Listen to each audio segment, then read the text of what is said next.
British collector in Madurai would dismount near goddess Meenakshi's temple and walk barefoot past her shrine. Another bathes in Ganga every morning and proudly calls himself a convert.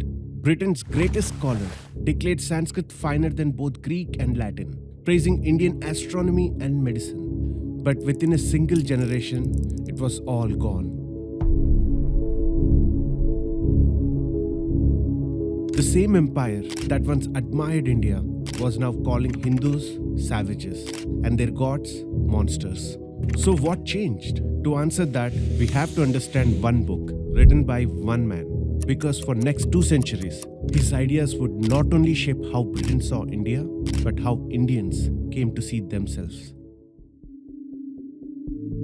James Mill's impact on India was extraordinary, but the story before him might be even more unbelievable. During the late 18th century, many East India Company officials admired Indian civilization. Company officials patronized temples and mosques. Government offices closed on Indian festivals. Christian missionaries were often prevented from aggressively converting Hindus. Some British scholars believed India possessed one of the oldest and most sophisticated civilization in the world. Historians even have a name for this period, Indomania. So, if Britain already admired India, how did it end up believing in the exact opposite? The answer begins after the defeat of the Marathas. Once the East India Company transformed from a trading corporation into an empire, admiration becomes a problem. See, if Indians possessed an ancient and sophisticated civilization, how could Britain justify ruling them? The empire needed a moral argument. The gulf between ruler and ruled had to be widened. If evidence for Indian backwardness didn't exist, it had to be manufactured. And no one supplied that justification more successfully than James Mill. James Mill was a son of Scottish shoemaker, poor, brilliant, ambitious, and terrified of remaining poor. He failed to secure a position in the church and moved to London, scraping by as a struggling writer. But writing paid poorly, and with large family to support, Mill needed something bigger. The richest corporation at the time was the East India Company. So Mill decided to write what he hoped would become the definitive history of India. There was only one problem. He had never been to India. He never learned Sanskrit, Persian, or any Indian language. He never met the people he was describing. James Mill argued that this actually made him more objective. Instead, he relied heavily on missionary writings, accounts dripping with alarm and moral outrage, where India was portrayed as a land lost in darkness, its temples described as dens of idolatry, and its gods condemned as demons in disguise. When book appeared in 1817, it transformed his life. The company rewarded him with a lucrative senior post. The country he attacked in print was now signing his paycheck. What happened next is what made his book so dangerous. The company adopted his book as required reading for future civil servants traveling to India. Mill's ideas helped shift the mindset of company officials from admiration to deep suspicion and contempt. They provided intellectual cover for harsher treatment of ordinary Indians, influenced policies that contributed to devastating famines, and justified efforts to replace India's own languages with English. A private opinion had quietly become a state policy. And as you will see, that the story didn't end with British Empire. In many ways, we are still living with its consequences. But who did James Mill really hate? Surprisingly, it wasn't India. It was Britain. Mill belonged to the Utilitarian movement, a group of political reformers who believed Britain's traditional institutions were corrupt and stood in the way of progress. Their biggest targets were monarchy, the aristocracy, and especially the Church of England. But openly attacking these institutions invited trouble. India offered a safer target. And once you see that, a remarkable pattern emerges. Again and again, Mill takes the very institutions he despised in Britain and projects them onto India. Let's test that claim. James Mill portrayed Brahmins as the wealthy priestly corporation, manipulating religion for profit. But India had no pope, no centralized church, and no compulsory religious taxation. Most village Brahmins lived in poverty. The institution Mill was actually describing looked far more like Church of England. The Anglican Church collected a compulsory 10% fee from every household. Bishops sat in parliament. Clergymen frequently held multiple offices while drawing large incomes. and living like aristocrats in London. Mill took Britain's clerical corruption and projected it onto Hinduism. The greedy Brahmin in his book often looks suspiciously like an English bishop. But Mill didn't stop there. He also portrayed Brahmins as people controlling its laws, rulers, and society. That brings us to the next parallel. Mill claimed that in Hindu system of governance, there are hardly any laws, and everything operated according to the arbitrary whims of the kings. The reality was almost opposite. The Indian kings were bound by dharma.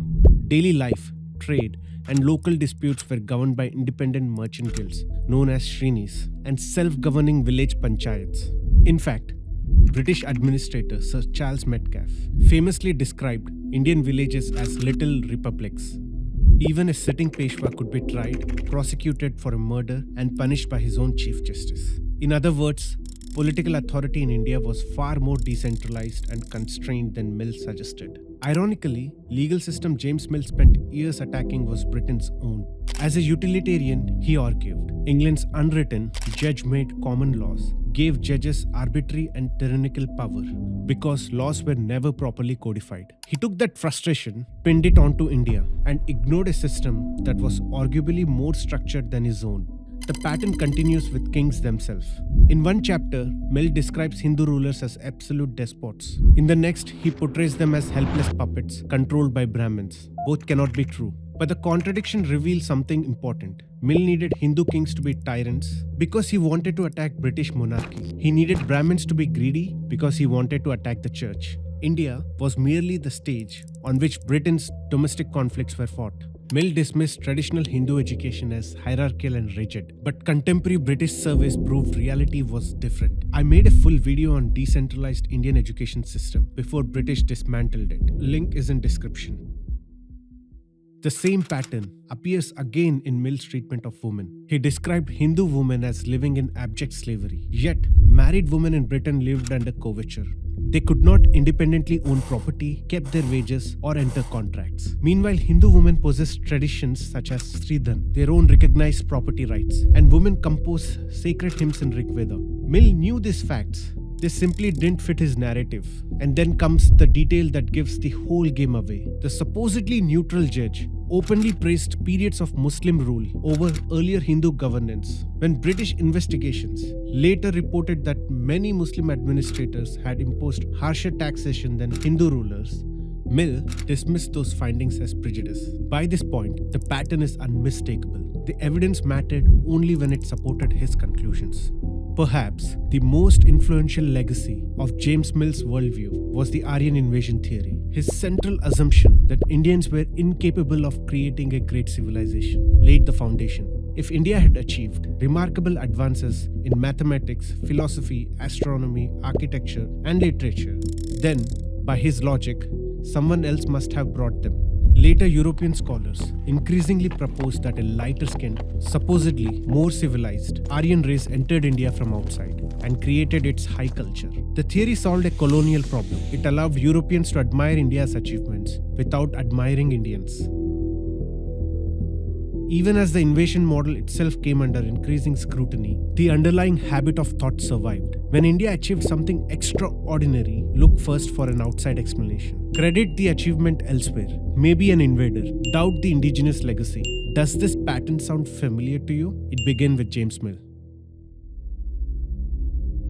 At this point, you might be thinking, interesting history, but James Mill died almost 2 centuries ago. He did, but that's not where this story ends. It's where it begins. Because ideas don't disappear when people die, they spread. Within decades, Mill's assumptions had entered encyclopedias, universities, and educational systems. The Encyclopedia Britannica completely rewrote its article on India to reflect Mill's judgments. His ideas had become the new normal. And if you think those ideas disappeared with British Empire, look at how India is still discussed today. When historian Irfan Habib argues that India did not exist as a nation until foreign empires created it, he is using Mill's map. When Romila Thapar interprets Indian history primarily through a rigid Marxist lens of conflict and caste struggle, she is adhering to Mill's oppressor versus oppressed framework. Thapar fiercely defends Aryan migration theory based on Mill's assumptions. When Audrey Truschke approaches India's classical achievements including the Gupta era, with skepticism remarkably similar to Mill's. Or when Sheldon Pollock extends Mill's conflation of Hindu traditions with political despotism. Wendy Doniger or all those Western Indologists. The names are different. The vocabulary is politically sanitized. The explicit racism is gone, but the underlying framework survives. India's unity is questioned. Its achievements are downplayed. That this discourse has been internalized in conscious and unconscious ways by the mainstream academicians to such an extent. The moment you want to bring about a change in history, all kind of negative epithets will be slapped on you. Right-wing, Hindutva, revisionists, and so on and so forth. It happens in India, it happens everywhere. This is where history becomes personal. If you ever grow up feeling that your culture was backward, irrational, embarrassing, or something that constantly needed an apology, part of that feeling has a history. James Mill wrote a book that shaped colonial officials. Those officials shaped schools. Schools shaped textbooks. Textbooks shaped generations. It's a very old Roman mantra that if you want to bring a culture or a people into subjugation, what you need to do is basically destroy their culture. And what was being done through these writings was that the culture was being destroyed. After independence, we did not critically examine this discourse. And the very fact that this discourse got appropriated by the leftists, that it continues. When James Mill's voice became so familiar that many Indians mistook it for their own. George Orwell once wrote, "Who controls the past controls the future." The greatest theft of the empire was not merely land or wealth, it was a memory. It convinced a civilization to forget what it had been, then handed back a diminished version of itself. Next time someone tells you what India was, ask yourself one question: whose voice am I really hearing?